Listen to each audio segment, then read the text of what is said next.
Hey everybody, it's Anna J. Walner with the Author Library, and today I am thrilled to have with me author Edward Willett. Edward, would you like to introduce yourself? Hi, yes, my name is Edward Willett. I've been a full-time freelance writer now since 1993, so it'll be 30 years in a couple of years, hard to believe. And over that time, I've written more than 60 books of science fiction, fantasy, and nonfiction for readers of all ages, won a few awards. My main publisher is Daw Books in New York, but I also publish through my own little publishing company, Shadowpaw Press, and I published with many, many other publishers over the years. And I write for both adults and young adults on the fiction side. And I write both science fiction and fantasy, as I said. So a bit eclectic, I guess. Wow, that is an impressive catalog that other authors hope to achieve, myself included. Over 60 books. I mean, varying from sci-fi to fantasy to nonfiction. How long did it take you to build such an impressive list like that? Well, my first book was published in 95. It was using Microsoft Publisher for Windows 95 was my first book. never to be made into a major motion picture, alas. And my second book was using Microsoft Publisher for Windows 97. So, I kind of wrote computer books there for a while. So that's how long I've been at writing books. My first novel came out in 97, I guess. So that's what, 25 years ago almost now. So that's basically how long it's taken, that 25 years or so of writing full time, and anything for a buck, basically, is where the nonfiction comes in. My first stuff has always been writing fiction, but the nonfiction sometimes pays better than the fiction does. Yeah, I worked for National Oil Well Varco, and there were a couple of times whenever I had to do some manuals for downhole equipment, and those were some fun nonfiction, I guess, books to put together for the engineering department. Not always the most thrilling of things to write. But would you say that you prefer writing fiction over nonfiction? Well, yes, my dream is always, see, I started, I knew from a very early age that I wanted to be a writer. I wrote my first novel. In fact, it's right here. It's right here in this. Oh, wow. Any Willett algebra on it because it was a repurposed. Yeah, that's my first novel. Wow, so cool. And it was, well, actually, I know exactly how old I was because the first page is dated September 5th, 1973. So I had just turned 14 that July, and it was in high school. And we had this requirement to write 1 page a day in what was called a writing book in our English class. And a lot of people would just copy stuff, or whatever. I started writing that, and it's dated up to the end of the semester, but then it just keeps going because by that point I had blown past the number of pages I needed. And that was my first novel. And then I wrote 2 more in high school. And so somewhere in there, I had made the decision that I wanted to be a writer. However, I was a practical enough kid to say, you can't make a living as a writer, not right away anyway. So what I went into is journalism. So that's where the nonfiction comes from to a certain extent. I was a newspaper reporter, photographer, and then news editor at the Weyburn Review in my 20s. And then I spent 5 years in a communications role with the Saskatchewan Science Center. So all that kind of writing nonfiction was always my bread and butter, but I kept writing fiction along through there. And fiction was always my goal, but nonfiction was a means to keep writing the fiction and be writing something, because words are what I like to work with much more than, say, I don't know, digging ditches.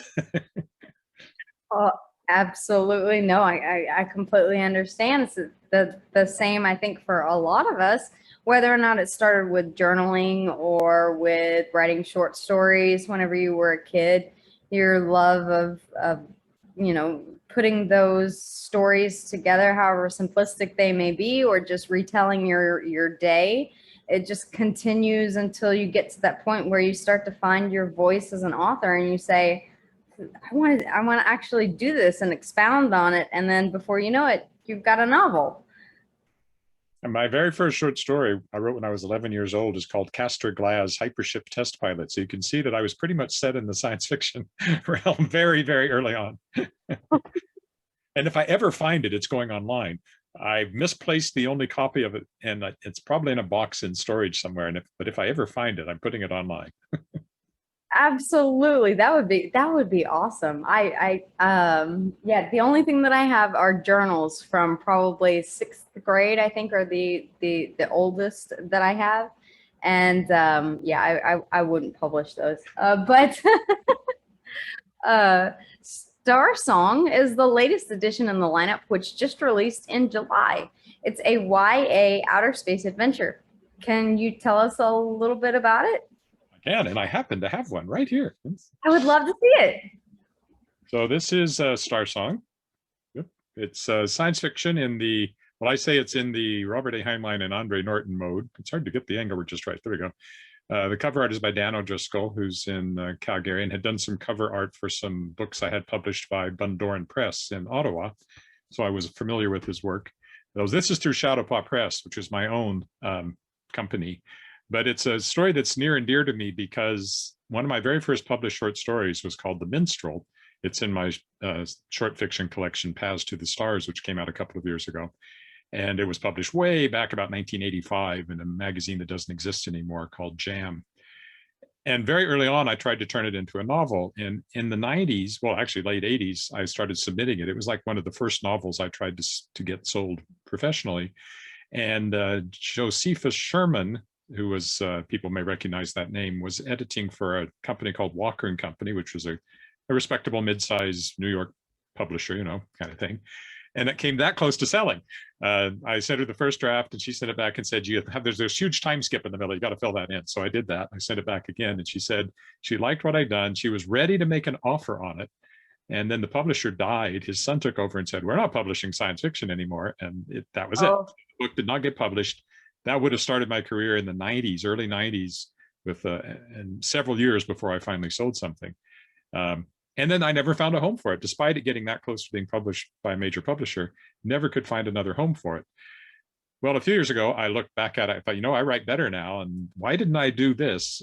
It's all told. The original was all told from one viewpoint. It really needed two viewpoints. And so I rewrote the whole thing. I tried it a couple of more places and people liked it, but they weren't going to publish it. So I said, all right, that's it. I will put it out through Shadowpaw Press.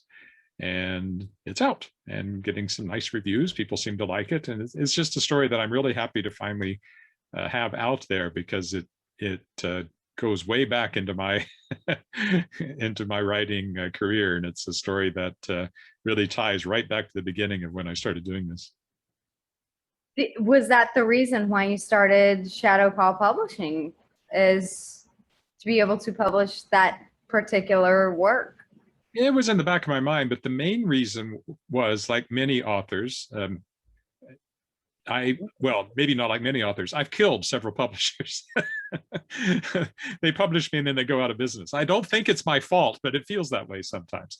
There was one that had been around for 45 years, went out of business, but it wasn't just because they published me, I'm sure.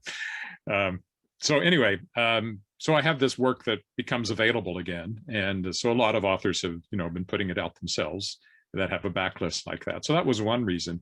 The other was that my grandfather-in-law wrote his First World War memoirs late in life, and I was aware of those. We had them here, and I thought that would be an interesting thing to put out. So my two first projects were actually my short story collection, because I had all these short stories, and most of them had been previously published, a few new ones that I had enough for a book. So that was my first thing. And then the second thing was my grandfather-in-law's First World War memoirs. So Shadowpaw Press is not strictly limited to me. I've also published an anthology featuring short fiction by guests from the first year of my podcast, The World Shapers, called Shapers of Worlds, major authors in the field. And I have a second one of those coming out very soon. That'll be my next book. So Shadowpaw Press is not just for publishing my old stuff, but it is a way that I can publish stuff that either becomes available because I get the rights back, or because it's something that I just have never found a home for, but I still believe in the story and I want to get it out. I guess I didn't really explain what the story was in Starsong, did I? It's always come back to that.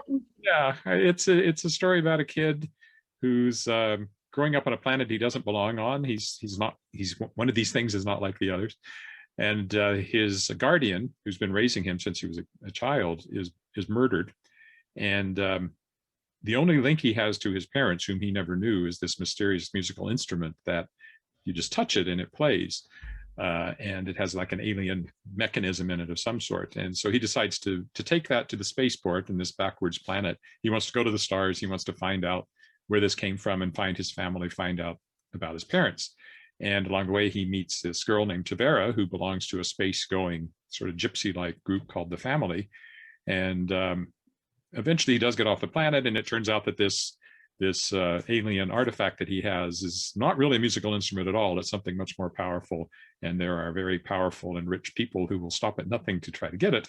And he and this girl are the only ones that stand in their way. So that's kind of the overall story. And it is very much, to me, it feels very much like a Robert A. Heinlein or Andre Norton young adult novel that I grew up reading. Yeah, very, very interesting plot there. And I love hearing you talk about it, because just hearing about it, it makes me want to check it out. So guys, definitely go check that out. I have the link to Edward's Amazon page here in the description. So go check out his entire catalog, not just that book, but the entire catalog as well. But that is the latest release in Starsong is. And with such an impressive range and age range, I'm curious what your favorite genre is to write. And I know that's like asking you to pick a favorite kid, but where does your creativity flourish most brightly? Would it be in science fiction, fantasy, or a blend of both? Those two things just kind of run together for me. I mean, I make a distinction between them very much, but for example, my latest books from my New York publisher has been there's 3 of them. World Shapers is what it's called collectively. And they're kind of a cross, because the backstory is science fiction. It involves aliens and super technology, but it reads like a portal fantasy, because it's these nested worlds within this multidimensional, extra-dimensional labyrinth, and each world is shaped by somebody from our world. So it's like authors living inside their own books. And then my character is traveling from world to world. So the first one is very much like ours, which she created, but didn't even realize that she was the one who shaped it. The second one is like a Jules Verne world. So that's very steampunky. And then the third one, the Moonlit world, which is the most recent one, is vampires and werewolves. So I get to mix all the fantasy stuff I want in there, and yet it's actually a science fiction backstory. So they do kind of bleed over for me. It's hard to, I suppose I'm more of a, I don't know. I think maybe I'm more of a science fiction author, if only because when I write fantasy, I'm always this little voice in the back of my head that says, okay, but that violates the laws of thermodynamics or something. And so I try to maybe finesse that a little bit. So if somebody does magic, they have to get the energy from somewhere else, things like that. So maybe my mindset is really a bit more science fiction. And the thing I'm writing right now is science fiction. So I probably tended a bit more to that, but I've certainly committed fantasy as well. Well, that's what I was actually going to ask, is if you have anything else on the horizon that you're currently working on. Well, 2 things. The one is the second anthology. I mentioned Shapers of Worlds. That was kickstarted last year. And this year I kickstarted Shapers of Worlds Volume 2, which is second-year guests of the podcast. It's people like Kelly Armstrong and Marie Brennan and Garth Nix and S.M. Sterling and other, again, big names in the field, many of them. And there's some newer authors in there as well. 24 stories in all, 18 original and 6 reprints. So I'm editing that now, and that'll be out this fall. And then the other thing I'm working on is my next novel for Daw Books, which is a humorous space opera called The Tangled Stars. It's actually been quite different from what I had in my head when I set out to write it. And one of the things I like about it is it has a wisecracking AI uplifted genetically modified cat is one of the characters, who ends up as the captain of the starship at one point. So I'm having great fun with that character. Each chapter is headed with a little bit of cat wisdom from this character. You know, like people are upset when cats wake them up in the middle of the night, but they never think twice about poking at a sleeping cat. Turnabout is fair play, that sort of thing. So I'm having a lot of fun with that. And it'll be out sometime next year. I don't know the release date. That sounds like a lot of fun. Right it there. has a cat on the cover, because I'm sure that would sell. Oh, definitely. And I would have to assume that it is geared towards the YA audience as well. Nope, nope, that's an adult novel. Most of my novels, Daw Books doesn't have a YA line, so my Okay. novels are adult novels, but they're YA friendly. There might be a little higher end violence, but there's not much in the way of anything too graphic in them. And in fact, and then my most successful trilogy for them, The Masks of Agrima, which was written as E.C. Blake, is technically YA. The character's 15, but they didn't have a YA line, so it was published in the adult market. So, and a lot of my characters have tended to be on the younger side. The Tangled Stars, they're more like the early 30s, but a lot of my characters are much closer to the sort of early 20s or late teens. So I think probably I gravitate to a YA story. Even when my characters are a little older, I do tend to write what's pretty YA friendly, I think. It's so enjoyable to read and to write YA. I know that being a 40-year-old woman, I still gravitate toward YA books because they're just so enjoyable to read. And it kind of has that nostalgic bit to it that it kind of reminds me of, especially reading a younger character sometimes can bring back some of those, I don't know, feelings of being younger. I've often said that one reason I've gravitated to YA is because I started writing so young. So, Yes. although the funny thing is, my first novel that I just doesn't have any is not YA at all. It has grown-up characters in it. But after that, I think all of my books tended to have characters, more teen characters. So I started writing as a teen, and I grew up, but my characters never did. Is one way I put it. So you mentioned that you have the second anthology that is coming out, but you do have several series as well that you've written. Have you wrapped all of those up, or are you working on anything else within one of those series? Well, the World Shaper series that I mentioned is ended with Daw. They didn't want the fourth book, sales, but I do want to continue that. And in fact, there is some interest out on West Coast. It's being shown around, and I have somebody out there who's quite excited about it and would love to get some sort of TV deal. That would be nice. I'd take that. Great. However, there is a fourth book. It's all planned out, and I will write that next.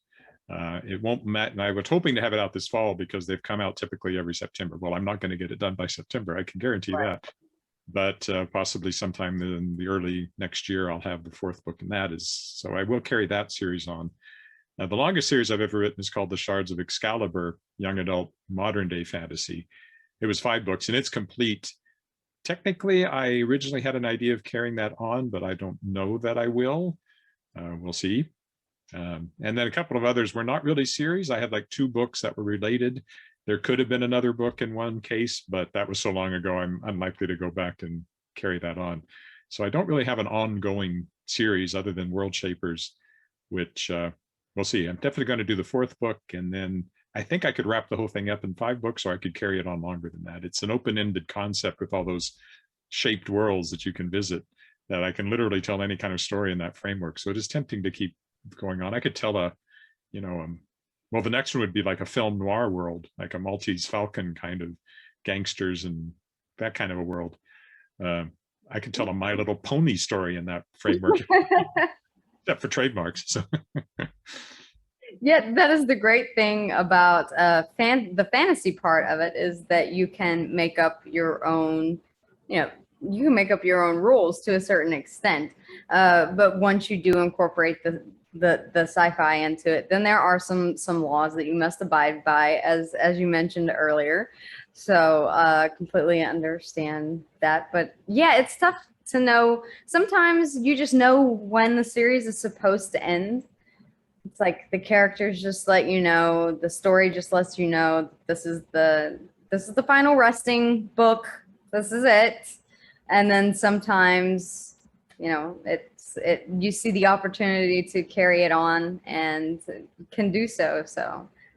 And if asked, I can turn any book into a series, even Right. if it seems to be a standalone. There's always loose ends you can pull out and develop into a sequel. So I've done that once already, actually, with one of my 2-book series. The first book was never intended to have a sequel, and then I was asked to do one and said, oh, sure, I'll do that. So, if a publisher asks me to do a sequel, I will definitely find a way to do it. That's the greatest thing about creativity. We can always find, or usually always find a way. Usually, unless you've killed off everybody. I mean, it'd be hard to do a sequel to, like, Hamlet with everybody dead at the end. That's true. This is true. Well, I mean, I suppose you could tell it from the point of view of the butler who witnessed the whole thing, Oh yeah, there's always the secondary characters, and right. There's always somebody alive. Well, I guess that brings me to my other curiosity, whether or not you prefer standalones or anthologies or series. And I think you pretty well answered that. Yeah, or not. It depends on the story. Right. Like my most recent standalone was Starsong is standalone. I have no plans to carry that on as a series. Blue Fire, which is another one that came out recently through Shadowpaw Press under the E.C. Blake pseudonym, is a standalone. I have no plans to carry that on. And before I started the series with Daw, the previous one was called The City Born, a science fiction novel, and it was very much a standalone. I think it'd be very hard to carry that one on past where I took it to. So maybe I do gravitate towards standalones, but I'm perfectly willing to do a series if the idea supports it. So in the case of World Shapers, that was always intended to be a series. I designed it, the whole world, with the idea that you could tell an infinite number of stories in it. And even though I do know where it ends, more or less, the whole overarching plot, I can use as many books as I want to get there. So if anyone, it just depends. No, sorry, go ahead. I was just gonna say, it just depends on the story, whether I would rather do it as a standalone or a series. No, absolutely. Yeah, I can sympathize with you there. So for readers who would like to get into reading your work, where would you, as the author, recommend someone start with your books? Oh boy. Well, tough one. I know. It depends on what you want to read. So if you're looking for YA science fiction, well, I'd go with Starsong because that's the most recent one. If you're looking for YA fantasy, Shards of Excalibur, I'm very fond of that series. 5 books about this girl who discovers she's the heir to the Lady of the Lake from King Arthur, and she and this boy have to find the scattered shards of Excalibur before Merlin can. He's the bad guy. But it's set in the modern world. So Merlin is like Rex Major. He's like a Bill Gates, Steve Jobs computer guy. So I like that one a lot. And that one is, actually, I should mention, is just out again in print on Amazon. There'll be other, available elsewhere later. And that's just out, and it's also an audiobook, and it's also in brand new ebook edition. So all of that is available right now. I'm actually going to kind of relaunch that series very soon. So I would definitely point people to that one for young adult fantasy. On the adult science fiction side, well, Mars Seguro by Daw Books was the one that won the Aurora Award for Best Canadian Science Fiction Novel. So that'd be a good one. There you go. And on the adult fantasy side, I haven't actually written any adult. I think I guess Magebane would be my standalone adult fantasy novel, also from Daw Books. There. Read them all. Start anywhere. I don't really care. Well, I think we've covered every possible place to start with your books. But guys, I do have the link to the to Edward's Amazon author page. So all the books and series, and are the anthologies on there as well? Yep. I believe they are. Well, the first one is. The second one's not out yet, but the first one is there, yeah. But go and check those out, and definitely look out for more upcoming work from him soon, and the new anthology that will be coming out sometime next year, hopefully. Sure, should be in no later than October, I hope. Oh, great! We're right around the corner. Yep. And so keep up to date with all things Edward Willett on his website as well, which I will have in the links as well, or in the description below. So thank you again so much for coming on the show today and sharing with us your long journey of the building this huge catalog of science fantasy, sci-fi fantasy catalog that you have, and your journey as an author. Well, thanks so much for having me on. It's been great. All right, guys, if you haven't already, go ahead and subscribe to the show so that you don't miss out on great upcoming content. And as always, stay safe, stay healthy, and we will see you again soon. Thanks. Bye, guys.